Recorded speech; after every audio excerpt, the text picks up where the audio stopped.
ਸਤਿ ਸ੍ਰੀ ਅਕਾਲ ਜੀ ਸਾਰਿਆਂ ਨੂੰ। ਇਨਵੈਸਟਰ ਪੰਜਾਬ ਵਿੱਚ ਤੁਹਾਡਾ ਬਹੁਤ-ਬਹੁਤ ਸਵਾਗਤ ਕਰਦੇ ਹਾਂ। ਉਹ ਚੈਨਲ ਜਿੱਥੇ ਪੰਜਾਬੀ ਭਾਸ਼ਾ ਵਿੱਚ ਫਾਈਨੈਂਸ਼ੀਅਲ ਐਜੂਕੇਸ਼ਨ ਦਿੱਤੀ ਜਾਂਦੀ ਹੈ, ਪੈਸੇ ਨੂੰ ਮੈਨੇਜ ਕਰਨਾ ਅਤੇ ਵਧਾਉਣਾ ਸਿਖਾਇਆ ਜਾਂਦਾ ਹੈ, ਜੋ ਕਿ ਸਕੂਲਾਂ ਅਤੇ ਕਾਲਜਾਂ ਵਿੱਚ ਦੱਸਿਆ ਹੀ ਨਹੀਂ ਜਾਂਦਾ। ਅੱਜ ਦਾ ਐਪੀਸੋਡ ਬਹੁਤ ਸਪੈਸ਼ਲ ਹੋਣ ਵਾਲਾ ਹੈ ਕਿਉਂਕਿ ਅੱਜ ਤੁਸੀਂ ਪਾਵਰ ਆਫ ਕੰਪਾਊਂਡਿੰਗ ਬਾਰੇ ਜਾਣੋਗੇ, ਜਿਸ ਦਾ ਇੰਪੈਕਟ ਸਟਾਕ ਮਾਰਕੀਟ ਵਿੱਚ ਹੀ ਨਹੀਂ ਆਪਣੀ ਰੀਅਲ ਲਾਈਫ ਵਿੱਚ ਵੀ ਹੁੰਦਾ ਹੈ। ਇਸ ਐਪੀਸੋਡ ਤੇ ਇਨਵੈਸਟ ਕੀਤਾ ਟਾਈਮ ਤੁਹਾਨੂੰ ਵਧੀਆ ਰਿਟਰਨਸ ਹੀ ਦੇਵੇਗਾ।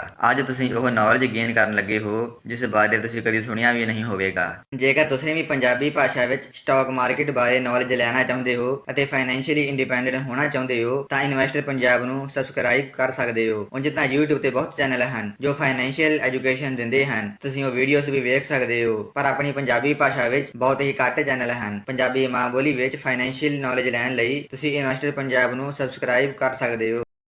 ਜਦੋਂ ਵੀ ਆਪਾਂ ਇਨਵੈਸਟਮੈਂਟ ਦੀ ਜਾਂ ਇੰਟਰਸਟ ਦੀ ਗੱਲ ਕਰਦੇ ਹਾਂ ਤਾਂ ਆਪਣੇ ਦਿਮਾਗ ਵਿੱਚ ਸਿੰਪਲ ਇੰਟਰਸਟ ਹੀ ਕੈਲਕੂਲੇਟ ਹੁੰਦਾ ਹੈ। ਇਹ ਸਾਡੇ ਦਿਮਾਗ ਦੀ ਫਿਤਰਤ ਹੈ। ਜੇਕਰ ਤੁਸੀਂ 1 ਲੱਖ ਰੁਪਏ ਇਨਵੈਸਟ ਕਰਦੇ ਹੋ ਤਾਂ 10% ਦੇ ਹਿਸਾਬ ਨਾਲ ਤੁਹਾਡੀ ਇਨਵੈਸਟਮੈਂਟ ਕੁਝ ਇਸ ਤਰ੍ਹਾਂ 10 ਸਾਲ ਵਿੱਚ 2 ਲੱਖ ਨਾਲ ਗਰੋ ਹੋ ਜਾਵੇਗੀ। ਕਿਸੇ ਦੇ ਦਿਮਾਗ ਵਿੱਚ ਇਹ ਗੱਲ ਨਹੀਂ ਆਵੇਗੀ ਕਿ ਕੁਝ ਸਾਲ ਬਾਅਦ ਇਹ ਇਨਵੈਸਟਮੈਂਟ ਕਰੋੜਾਂ ਨਾਲ ਗਰੋ ਹੋ ਸਕਦੀ ਹੈ। ਜੇ ਤੁਸੀਂ 6,25,000 ਰੁਪਏ ਦੀ ਲੰਪਸਮ ਇਨਵੈਸਟਮੈਂਟ ਕਰਦੇ ਹੋ ਤਾਂ 1 ਸਾਲ ਬਾਅਦ ਇਹ ਇਨਵੈਸਟਮੈਂਟ 9,37,500 ਰੁਪਏ ਦੀ ਹੋ ਜਾਵੇਗੀ ਅਤੇ 20 ਸਾਲ ਬਾਅਦ ਤੁਹਾਡੇ ਕੋਲ 1 ਕਰੋੜ ਰੁਪਏ ਹੋ ਜਾਣਗੇ। ਸਿਰਫ ਅਗਲੇ 5 ਸਾਲਾਂ ਵਿੱਚ ਇਹ ਇਨਵੈਸਟਮੈਂਟ 2 ਕਰੋੜ ਦੀ ਹੋ ਜਾਵੇਗੀ, ਜਿਸ ਵਾਸਤੇ ਤੁਹਾਨੂੰ ਹੋਰ ਇਨਵੈਸਟ ਕਰਨ ਦੀ ਲੋੜ ਨਹੀਂ ਪਵੇਗੀ। ਅਤੇ ਤੀਸਰਾ ਕਰੋੜ ਕਮਾਉਣ ਲਈ ਤੁਹਾਨੂੰ ਸਿਰਫ 2.5 ਸਾਲ ਲੱਗਣਗੇ। ਚੌਥਾ ਕਰੋੜ ਕਮਾਉਣ ਲਈ 1.25 ਈਅਰ ਹੋਰ ਲੱਗਣਗੇ ਅਤੇ ਪੰਜਵਾਂ ਕਰੋੜ ਕਮਾਉਣ ਲਈ 1 ਸਾਲ ਤੋਂ ਵੀ ਘੱਟ ਸਮਾਂ ਲੱਗੇਗਾ। ਵੀਰੋ, ਇਹ ਹੈ ਪਾਵਰ ਆਫ ਕੰਪਾਊਂਡਿੰਗ। ਇਸ ਦੀ ਮਦਦ ਨਾਲ ਹੀ ਅਮੀਰ ਲੋਕ ਹੋਰ ਅਮੀਰ ਹੋ ਜਾਂਦੇ ਹਨ ਅਤੇ ਮਿਡਲ ਕਲਾਸ ਬੰਦੇ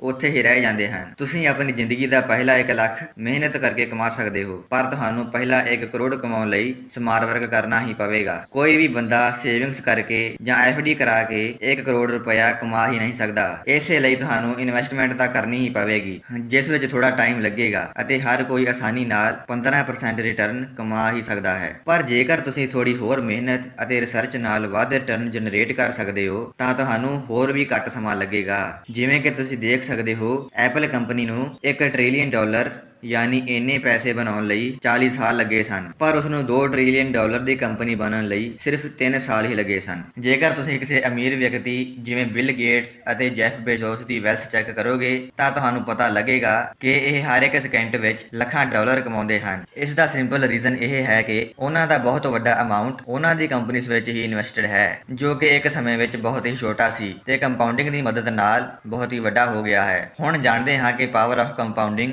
ਸਟਾਕ ਮਾਰਕੀਟ ਵਿੱਚ ਕਿਵੇਂ ਕੰਮ ਕਰਦੀ ਹੈ। ਮੰਨ ਲਓ ਕਿ ਤੁਸੀਂ ਇੱਕ ਕੰਪਨੀ ਦਾ ਸ਼ੇਅਰ ਖਰੀਦਿਆ ਜਿਸ ਦੀ ਕੀਮਤ 100 ਰੁਪਏ ਹੈ ਅਤੇ ਇਹ 15% ਰਿਟਰਨ ਹਰ ਸਾਲ ਦਿੰਦੀ ਹੈ, ਮਤਲਬ ਇੱਕ ਸ਼ੇਅਰ ਦੇ ਬਦਲੇ 15 ਰੁਪਏ ਦਾ ਪ੍ਰੋਫਿਟ। ਤਾਂ ਕੰਪਨੀ ਦੇ ਕੋਲ 2 ਆਪਸ਼ਨ ਹੁੰਦੀਆਂ ਹਨ, ਜਾਂ ਤਾਂ ਉਹ ਪ੍ਰੋਫਿਟ ਦੇ ਪੈਸੇ ਨੂੰ ਆਪਣੀ ਕੰਪਨੀ ਵਿੱਚ ਰੀ-ਇਨਵੈਸਟ ਕਰ ਦੇਣ ਜਾਂ ਫਿਰ ਇਨਵੈਸਟਰਸ ਨੂੰ ਡਿਵੀਡੈਂਡ ਦੇ ਦੇਣ। ਪਰ ਜ਼ਿਆਦਾਤਰ ਕੰਪਨੀਜ਼ ਆਪਣੇ ਪ੍ਰੋਫਿਟ ਨੂੰ ਰੀ-ਇਨਵੈਸਟ ਹੀ ਕਰਦੀਆਂ ਹਨ, ਜਿਸ ਨਾਲ ਉਹ ਅਗਲੇ ਸਾਲ 100 ਰੁਪਏ ਦੇ ਉੱਤੇ ਨਹੀਂ ਬਲਕਿ 115 ਰੁਪਏ ਦੇ ਉੱਤੇ ਪ੍ਰੋਫਿਟ ਅਰਨ ਕਰੇਗੀ। ਜੇ ਕੰਪਨੀ ਇਸੇ ਤਰ੍ਹਾਂ 15% ਨਾਲ ਗਰੋ ਹੁੰਦੀ ਰਹੀ ਤਾਂ ਅਗਲੇ 5 ਸਾਲ ਵਿੱਚ ਸ਼ੇਅਰ ਦੀ ਵੈਲਿਊ ਡਬਲ ਹੋ ਜਾਵੇਗੀ। ਇਸੇ ਲਈ ਪੂਰੀ ਦੁਨੀਆ ਵਿੱਚ ਹਾਈ ਗਰੋਥ ਵਾਲਾ ਇਨਵੈਸਟਮੈਂਟ ਬਿਜ਼ਨਸ ਹੀ ਹੁੰਦਾ ਹੈ, ਜਿਸ ਨੂੰ ਤੁਸੀਂ ਸਟਾਕ ਮਾਰਕੀਟ ਦੁਆਰਾ ਖਰੀਦ ਸਕਦੇ ਹੋ। ਇਸ ਵਿੱਚ ਤੁਹਾਨੂੰ ਆਪਦਾ ਬਿਜ਼ਨਸ ਕਰਨ ਦੀ ਵੀ ਲੋੜ ਨਹੀਂ। ਤੁਸੀਂ ਕਿਸੇ ਦੇ ਬਿਜ਼ਨਸ ਵਿੱਚ ਹਿੱਸਾ ਲੈ ਕੇ ਪ੍ਰੋਫਿਟ ਕਮਾ ਸਕਦੇ ਹੋ, ਕਿਉਂਕਿ ਇਸ ਵਿੱਚ ਤੁਸੀਂ ਮੈਨੇਜਮੈਂਟ ਦੇ ਲੈਟਰਸ ਰੀਡ ਕਰ ਸਕਦੇ ਹੋ, ਮਾਰਕੀਟ ਐਨਾਲਾਈਜ਼ ਕਰ ਸਕਦੇ ਹੋ ਅਤੇ ਕੰਪਨੀ ਦੀ ਗਰੋਥ ਨੂੰ ਐਡਵਾਂਸ ਵਿੱਚ ਪਤਾ ਲਗਾ ਸਕਦੇ ਹੋ। ਉਸ ਵਿੱਚ ਇਨਵੈਸਟ ਕਰਕੇ ਗਰੋਥ ਦਾ ਮਜ਼ਾ ਲੈ ਸਕਦੇ ਹੋ। ਸਾਰੇ ਅਮੀਰ ਲੋਕ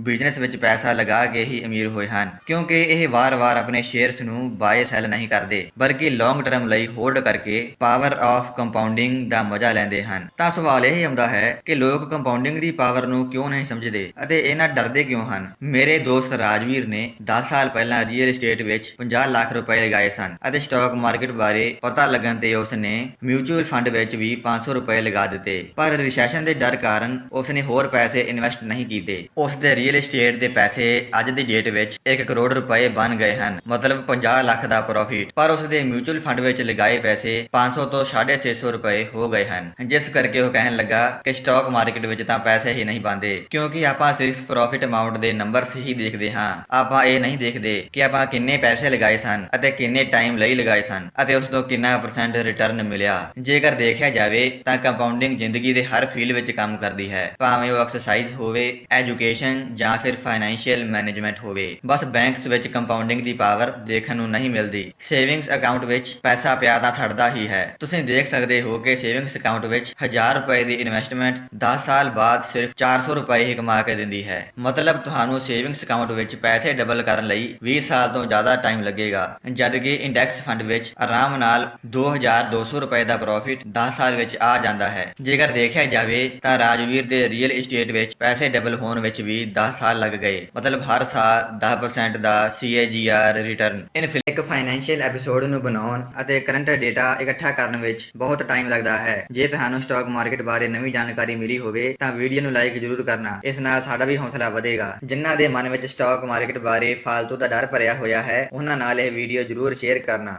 ਸੱਚ ਤਾਂ ਇਹ ਹੈ ਕਿ ਇੰਡੀਆ ਦਾ ਹਰ ਇੱਕ ਵਿਅਕਤੀ ਇਨਫਲੇਸ਼ਨ ਦੇ ਨਾਮ ਤੇ 7% ਦਾ ਟੈਕਸ ਭਰਦਾ ਹੈ। ਤੁਸੀਂ ਆਪਣੀ ਜੇਬ ਵਿੱਚੋਂ ਤਾਂ ਸਰਕਾਰ ਨੂੰ ਕੋਈ ਪੈਸਾ ਨਹੀਂ ਦਿੰਦੇ, ਪਰ ਜਦੋਂ ਸਰਕਾਰ ਹਰ ਸਾਲ ਨੋਟ ਛਾਪਦੀ ਹੈ ਤਾਂ ਚੀਜ਼ਾਂ ਦੇ ਪ੍ਰਾਈਸ ਵੱਧ ਜਾਂਦੇ ਹਨ ਅਤੇ ਤੁਸੀਂ ਉਹ ਸਮਾਨ ਮਹਿੰਗੇ ਵਿੱਚ ਖਰੀਦ ਕੇ ਨਾ ਚਾਹੁੰਦੇ ਹੋਏ ਵੀ ਟੈਕਸ ਪੇ ਕਰਦੇ ਹੋ। ਤੁਸੀਂ ਮੰਨੋ ਜਾਂ ਨਾ ਮੰਨੋ, ਪਰ ਇਨਫਲੇਸ਼ਨ ਅਤੇ ਟੈਕਸ ਇੱਕੋ ਹੀ ਚੀਜ਼ ਹੈ। ਦੋਵਾਂ ਨੂੰ ਭਾਰਤ ਸਰਕਾਰ ਹੀ ਕੰਟਰੋਲ ਕਰਦੀ ਹੈ। ਤੁਸੀਂ ਭਾਵੇਂ ਇਨਕਮ ਟੈਕਸ ਦੇ ਨਾਂ ਤੇ ਸਰਕਾਰ ਨੂੰ ਪੈਸੇ ਦੇਵੋ ਜਾਂ ਫਿਰ ਸਰਕਾਰ ਨਵੇਂ ਨੋਟ ਛਾਪ ਕੇ ਪੈਸੇ ਲੈ ਲਵੇ, ਦੋਵੇਂ ਇੱਕੋ ਹੀ ਗੱਲਾਂ ਹਨ। ਬਸ ਫਰਕ ਇੰਨਾ ਹੈ ਕਿ ਅਮੀਰ ਲੋਕਾਂ ਤੋਂ ਸਰਕਾਰ ਇਨਕਮ ਟੈਕਸ ਦੇ ਨਾਂ ਤੇ ਟੈਕਸ ਲੈਂਦੀ ਹੈ ਅਤੇ ਗਰੀਬ ਲੋਕਾਂ ਤੋਂ ਮਹਿੰਗਾਈ ਦੇ ਨਾਂ ਤੇ। ਇੰਡੀਆ ਵਿੱਚ 40 ਸਾਲ ਪਹਿਲਾਂ 10 ਰੁਪਏ ਦੇ ਅਨਾਜ ਨੂੰ ਚੁੱਕਣ ਲਈ 2 ਪਹਿਲਵਾਨਾਂ ਦੀ ਜ਼ਰੂਰਤ ਹੁੰਦੀ ਸੀ, ਪਰ ਅੱਜ ਇਸ ਨੂੰ ਇੱਕ 5 ਸਾਲ ਦਾ ਬੱਚਾ ਵੀ ਚੁੱਕ ਸਕਦਾ ਹੈ। ਇਹ ਵੀ ਪਾਵਰ ਆਫ ਕੰਪਾਊਂਡਿੰਗ ਦਾ ਹੀ ਨਤੀਜਾ ਹੈ, ਪਰ ਮੋਸਟਲੀ ਪੰਜਾਬੀ ਵੀਰ ਕੰਪਾਊਂਡਿੰਗ ਦੀ ਪਾਵਰ ਨੂੰ ਨਹੀਂ ਸਮਝਦੇ ਅਤੇ ਕਿਸੇ 7-8% ਵਾਲੀ ਸਕੀਮ ਵਿੱਚ ਪੈਸੇ ਲਗਾ ਕੇ ਸਮਝਦੇ ਹਨ ਕਿ ਅਸੀਂ ਹੁਣ ਅਮੀਰ ਹੋ ਜਾਵਾਂਗੇ। ਪਰ ਫਾਈਨੈਂਸ਼ੀਅਲ ਐਜੂਕੇਸ਼ਨ ਨਾ ਹੋਣ ਕਰਕੇ ਉਹਨਾਂ ਨੂੰ ਇਹ ਨਹੀਂ ਪਤਾ ਹੁੰਦਾ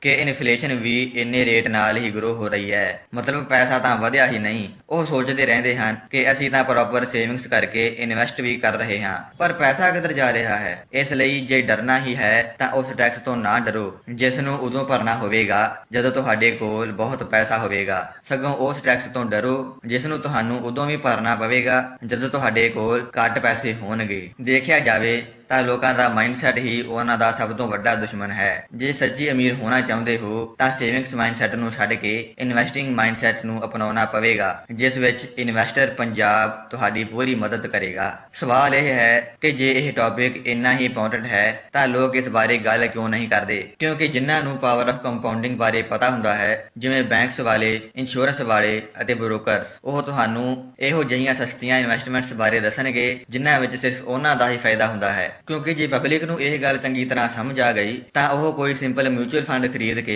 ਜਾਂ ਚੰਗੇ ਸਟਾਕਸ ਵਿੱਚ ਇਨਵੈਸਟ ਕਰਕੇ ਉਹਨਾਂ ਨੂੰ ਹੋਲਡ ਕਰਕੇ ਲੌਂਗ ਟਰਮ ਵੈਲਥ ਜਨਰੇਟ ਕਰ ਲੈਣਗੇ। ਫਿਰ ਪਬਲਿਕ ਨੂੰ ਫਾਈਨੈਂਸ਼ੀਅਲ ਇੰਡਸਟਰੀ ਦੀ ਜ਼ਰੂਰਤ ਹੀ ਨਹੀਂ ਪਵੇਗੀ। ਨਾ ਤੁਸੀਂ FD ਵਿੱਚ ਇਨਵੈਸਟ ਕਰੋਗੇ, ਨਾ ਹੀ ਕੋਈ ਪਾਲਿਸੀ ਖਰੀਦੋਗੇ ਅਤੇ ਨਾ ਹੀ ਟ੍ਰੇਡਿੰਗ ਕਰੋਗੇ, ਤਾਂ ਫਾਈਨੈਂਸ਼ੀਅਲ ਇੰਡਸਟਰੀ ਰੋਡ ਤੇ ਆ ਜਾਵੇਗੀ। ਵੀਰੋ, ਅਖੀਰ ਵਿੱਚ ਮੈਂ ਇਹੀ ਕਹਾਂਗਾ ਕਿ ਜਦੋਂ ਆਪਾਂ ਸੁਣਦੇ ਹਾਂ ਕਿ ਉਸ ਬੰਦੇ ਨੇ ਕੁਝ ਸਾਲ ਪਹਿਲਾਂ ਇੰਨੇ ਪੈਸੇ ਸਟਾਕ ਮਾਰਕੀਟ ਵਿੱਚ ਇਨਵੈਸਟ ਕੀਤੇ ਸਨ ਅਤੇ ਅੱਜ ਉਹ ਬਹੁਤ ਅਮੀਰ ਹੈ, ਤਾਂ ਆਪਾਂ ਆਪਣੇ ਆਪ ਨੂੰ ਝੂਠ ਬੋਲ ਕੇ ਤਸੱਲੀ ਦਿੰਦੇ ਹਾਂ ਕਿ ਸਾਡੀ ਤਾਂ ਆਹ ਪ੍ਰੋਬਲਮ ਹੈ, ਸਟਾਕ ਮਾਰਕੀਟ ਜੂਆ ਹੈ, ਪੈਸਾ ਬੁਰੀ ਬਲਾ ਹੈ, ਜਾਂ ਫਿਰ ਉਹਨਾਂ ਕੋਲ ਪੈਸੇ ਨਹੀਂ ਸਨ, ਅਸੀਂ ਇੰਨੇ ਪੈਸੇ ਕਿੱਥੋਂ ਲਿਆਵਾਂਗੇ ਅਤੇ ਇੰਨੇ ਪੈਸੇ ਕਿੱਥੇ ਲੈ ਕੇ ਜਾਣੇ ਹਨ। ਪਰ ਅੱਜ ਤੁਸੀਂ ਉਹ ਦੁਨੀਆ ਵਿੱਚ ਜੀ ਰਹੇ ਹੋ ਜਿੱਥੇ ਤੁਸੀਂ 100 ਰੁਪਏ ਤੋਂ ਇਨਵੈਸਟਿੰਗ ਸ਼ੁਰੂ ਕਰ ਸਕਦੇ ਹੋ ਅਤੇ ਆਪਣੇ ਸੁਪਨੇ, ਵੱਡੀ ਕਾਰ, ਵੱਡਾ ਘਰ ਆਦਿ ਪੂਰੇ ਕਰ ਸਕਦੇ ਹੋ। ਇਸ ਲਈ ਸਭ ਤੋਂ ਪਹਿਲਾਂ ਤਾਂ ਬਹਾਨੇ ਲੱਭਣਾ ਬੰਦ ਕਰੋ।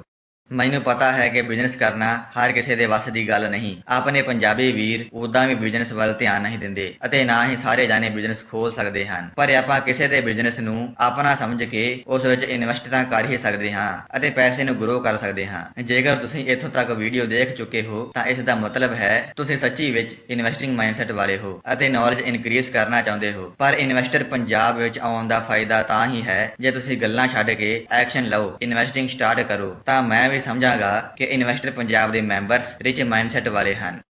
ਅੱਜ ਲਈ ਬਸ ਇੰਨਾ ਹੀ। ਮਿਲਦੇ ਹਾਂ ਅੱਜ ਅਗਲੀ ਵੀਡੀਓ ਵਿੱਚ ਨਵੇਂ ਗਿਆਨ ਦੇ ਨਾਲ। ਕੈਮਰਾਮੈਨ ਸੰਧੂ ਸਾਹਿਬ ਦੇ ਨਾਲ, ਇਨਵੈਸਟਰ ਪੰਜਾਬ, ਅੰਮ੍ਰਿਤਸਰ।